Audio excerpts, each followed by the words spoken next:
Bayangkan saja sebuah debat lintas agama yang berlangsung hampir 3 jam, disiarkan langsung, ditonton puluhan ribu orang, dan penuh pernyataan keras yang memicu emosi, sekaligus pertanyaan besar tentang iman dan logika.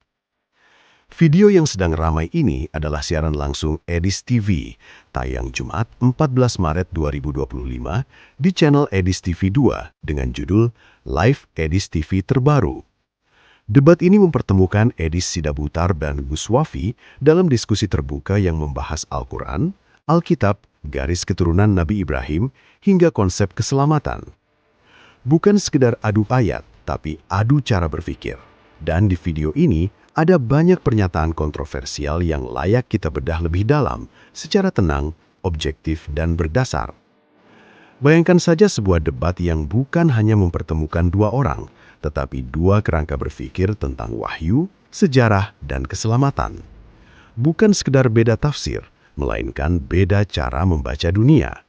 Inilah konteks video yang kita bahas, siaran langsung debat lintas agama antara Edis Sidabutar dan Gus Wafi, sebuah diskusi yang sejak menit pertama sudah memantik emosi, tetapi sekaligus menantang nalar. Debat ini bukan diskusi ringan. Topiknya menyentuh fondasi paling sensitif dari dua agama besar, garis keturunan Nabi Ibrahim, otoritas kitab suci, dan konsep keselamatan. Di satu sisi, Edis Sidabutar tampil sebagai apologet Kristen dengan gaya konfrontatif, ceplas-ceplos, dan sering menggunakan metafora ekstrim untuk menekan lawan. Di sisi lain, Gus Wafi hadir dengan pendekatan lebih tenang dan tekstual, berusaha menjelaskan Islam melalui tafsir, bahasa Arab, dan prinsip tauhid. Sejak awal, posisi mereka sudah jelas dan sangat berlawanan. Edis mengajukan klaim bahwa keselamatan hanya mengalir melalui garis Ishak hingga Yesus, sementara Islam menurutnya tidak memiliki silsilah Ismail yang jelas dan konsisten. Gus Wafi menolak dikotomi itu dengan menegaskan bahwa Islam tidak membeda-bedakan para nabi, baik Ishak maupun Ismail, karena misi kenabian dalam Islam bersifat universal, bukan genealogis. Di menit-menit pembuka, tensi langsung naik. Edis melontarkan tantangan keras terkait keberadaan Ibrahim di Mekah, bahkan disertai pernyataan provokatif yang kemudian viral. Pernyataan ini bukan sekedar retorika, ia berfungsi sebagai uji publik terhadap klaim Al-Quran. Gus Wafi menanggapi dengan merujuk pada konsep Baitullah dan tafsir, namun perdebatan segera bergeser dari teks ke cara membaca teks. Disinilah perbedaan metodologi mulai terlihat. Perbedaan itu makin tajam ketika isu Baitullah muncul. Dalam satu momen yang memicu ejekan, Edis mempertanyakan pernyataan Gus Wafi tentang makna Baitullah. Apakah ia dipahami secara spiritual atau fisik? Pertanyaan ini terlihat sederhana, tetapi implikasinya besar. Apakah istilah agama harus selalu dibaca literal atau boleh memiliki lapisan makna? Edis mendorong pembacaan literal historis. Gus Wafi membuka ruang tafsir simbolik tanpa menafikan realitas fisik Mekah. Debat kemudian melebar ke isu keaslian teks. Edis menggunakan analogi yang sangat provokatif dan bahkan ofensif bagi sebagian orang untuk menggambarkan apa yang ia anggap sebagai ketidaklengkapan narasi Al-Quran terkait sejarah Bani Israel. Analogi ini efektif secara retorika, tetapi problematis secara akademik. Mengapa? Karena ia mencampur kritik tekstual dengan sindiran emosional, sebuah teknik yang kuat untuk audiens, namun perlu diuji ulang dari sisi metodologi. Gus Wafi merespon dengan menggeser fokus. Al-Quran menurutnya bukan catatan sipil yang harus mencantumkan seluruh silsilah dan detail kronologis. Ia menekankan fungsi wahyu sebagai petunjuk moral dan teologis, bukan ensiklopedia sejarah. Di titik ini, perdebatan sebenarnya sudah melampaui siapa benar. Ia masuk ke pertanyaan yang lebih mendasar. Apa standar yang kita pakai untuk menilai kitab suci? Ketegangan meningkat saat Edis mengkritik praktik ibadah di Mekah, termasuk penghormatan terhadap Hajar Aswad dan isu keamanan. Ia mengaitkan klaim tempat yang aman dengan insiden tragis yang pernah terjadi, lalu mempertanyakan konsistensi klaim tersebut. Gus Wafi menanggapi dengan membedakan antara nilai normatif dan realitas empiris, serta menegaskan bahwa penghormatan terhadap Hajar Aswad bukanlah penyembahan, melainkan ketaatan simbolik terhadap risalah. Di tengah perdebatan yang memanas, Gus Wafi melakukan manuver balik. Ia mempertanyakan otoritas penulisan Alkitab. Jika kitab suci dianggap firman Tuhan, mengapa ia ditulis oleh tokoh-tokoh yang bukan nabi langsung dan dalam kasus Paulus bahkan tidak pernah berguru langsung kepada Yesus? Pertanyaan ini menggeser arena debat dari Islam ke Kristen, memaksa Edis mempertahankan konsep inspirasi ilahi dalam tradisi Injil. Perdebatan silsilah Ismail menjadi salah satu titik paling krusial. Edis menantang Buswafi untuk menyebutkan satu saja nabi dari keturunan Ismail selain Muhammad. Tantangan ini dirancang untuk memperkuat klaim Edis bahwa garis kenabian dan keselamatan terputus di Ismail. Buswafi menolak premisnya. Dalam Islam, nilai kenabian tidak ditentukan oleh banyaknya nama, melainkan pengakuan wahyu terhadap misi seorang nabi. Al-Quran tidak menyusun daftar demi daftar, ia menegaskan prinsip. Menjelang bagian akhir, perdebatan bergeser ke ranah kristologi. Apakah Yesus sudah ada sebelum Abraham?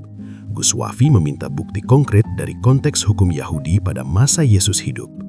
Edis merujuk pada Injil Yohanes dan konsep logos. Di sini, lagi-lagi perbedaan metodologi mencuat, tekstual teologis versus konteks historis. Namun ada satu isu yang sering terlewat oleh penonton awam, tetapi sangat menentukan. Siapa audiens wahyu?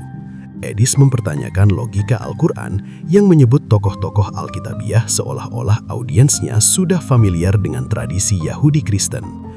Pertanyaan ini tampak sederhana, tetapi implikasinya luas tentang sejarah Arab, interaksi lintas komunitas, dan cara wahyu bekerja dalam konteks sosial tertentu. Di titik ini, satu hal menjadi jelas. Debat ini bukan hanya soal ayat melawan ayat. Ini adalah benturan standar sejarah, standar teologi, dan standar bahasa. Dan di balik semua retorika keras, ada satu asumsi besar yang diam-diam menentukan arah debat. Apakah kebenaran harus selalu dibuktikan dengan pola yang sama di semua tradisi? Asumsi inilah yang akan kita bedah lebih dalam di bagian berikutnya. Karena jika standar yang dipakai tidak konsisten, maka argumen yang tampak kuat di permukaan bisa runtuh dari fondasinya. Dan justru di sanalah perdebatan ini menjadi paling menarik dan paling menentukan. Untuk memahami siapa yang benar atau setidaknya siapa yang paling konsisten, kita perlu keluar sejenak dari panasnya debat dan masuk ke wilayah yang sering diabaikan penonton, metodologi berpikir. Karena seringkali debat lintas agama tidak dimenangkan oleh ayat yang paling keras dikutip, tetapi oleh kerangka penilaian yang paling stabil. Mari kita mulai dari Edis Sidabutar. Secara konsisten, Edis menggunakan pendekatan historis literal. Ia menuntut bukti silsilah, bukti geografis, bukti kronologis, dan kesinambungan narasi dari satu generasi ke generasi berikutnya. Dalam standar ini, sebuah klaim religius baru dianggap valid jika memenuhi pola yang sudah ada sebelumnya, terutama pola dalam tradisi Yahudi Kristen. Disinilah kekuatan sekaligus kelemahannya. Kekuatan pendekatan Edis adalah kejelasan standar. Ia tidak berubah-ubah. Jika suatu teks tidak menyebutkan detail silsilah, ia anggap bermasalah. Jika lokasi historis tidak didukung catatan non-agama, ia pertanyakan. Namun kelemahannya muncul ketika standar itu hanya diterapkan satu arah.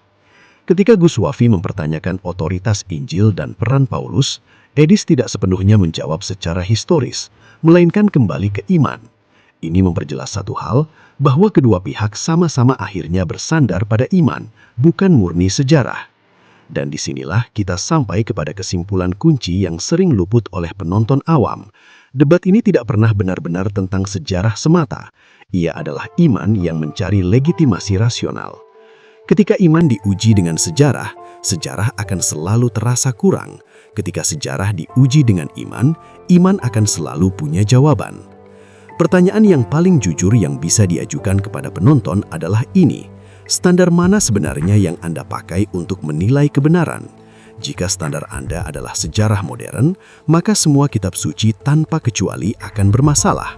Jika standar Anda adalah wahyu, maka perdebatan silsilah tidak lagi menentukan keselamatan.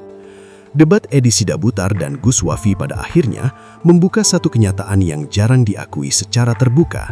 Lintas agama bukan soal menang atau kalah, tetapi soal batas rasionalitas masing-masing tradisi. Setiap agama memiliki wilayah yang bisa diuji secara rasional dan wilayah yang hanya bisa diterima melalui iman. Kontroversi terbesar dalam debat ini bukan pada satu ayat atau satu pernyataan ekstrim. Kontroversinya adalah asumsi diam-diam bahwa semua agama harus bermain dengan aturan yang sama. Padahal sejarah membuktikan setiap tradisi lahir dari konteks, tujuan, dan audiens yang berbeda. Jika ada satu pelajaran penting dari debat ini, maka itu bukan tentang siapa yang lebih pintar berdebat, melainkan tentang kejujuran intelektual. Kejujuran untuk mengakui bahwa iman tidak selalu bisa dipaksa tunduk kepada logika lawan, dan kejujuran untuk mengakui bahwa logika pun punya batas berhadapan dengan wahyu. Debat ini keras, panas, dan penuh provokasi, tetapi justru di sanalah nilainya. Ia memaksa kita untuk bertanya, bukan hanya tentang agama orang lain, tetapi tentang cara kita sendiri memahami kebenaran. Dan mungkin pertanyaan itulah